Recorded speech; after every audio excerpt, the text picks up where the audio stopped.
Hello, my name is Tiffany Gooch, and I'm going to talk to you a little bit today about the importance of women serving on boards. So, my first foray into this space was actually through the church. First Baptist Church Windsor had a board of trustees, and when I was young, the chair of that board was a woman named Frida Steele.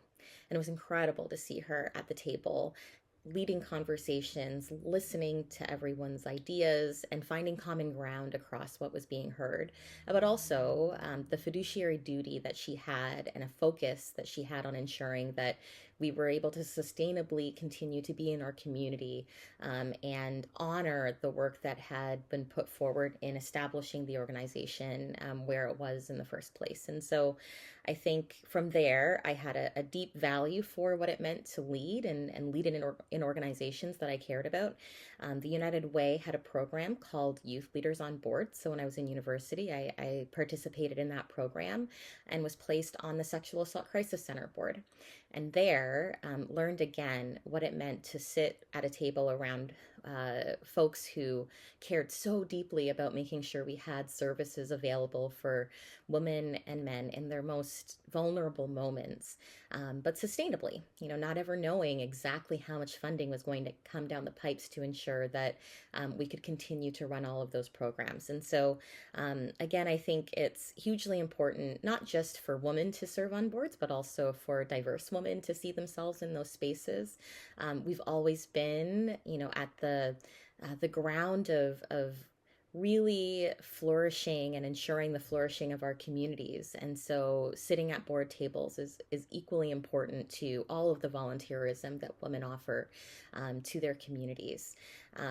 And so I think oftentimes we think of service and community service as being political positions, so school boards and municipal roles and roles in provincial and federal government, but the real fabric of our society is in the organizations that are really serving people at the ground. And so whatever issues you're passionate about, there's an organization that's leading that work. For me, that's environmental sustainability, accessible lifelong education, of course, women's issues, and so gender equity and justice, racial justice. There's so many organizations locally and nationally and internationally that are leading in this work, and your voice is so needed around those tables. So I do think there are some barriers to getting involved, and oftentimes it's also just time.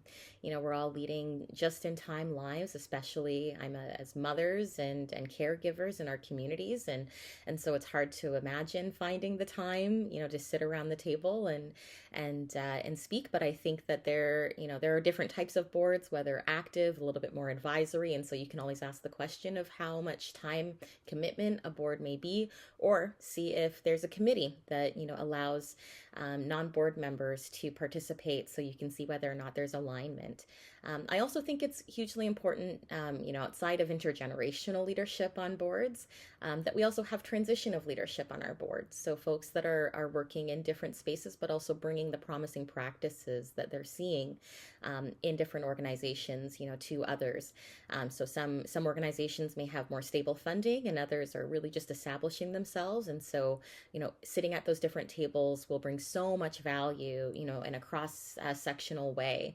And in through those intersections, you're able to bring so much value to those conversations. So would definitely encourage you to see again, across your passions, what organizations are doing that work, and how you can maybe give a little bit of your time and a little bit of your effort to sit at the table. But I think the table needs you, and pull up a chair and see how you can contribute.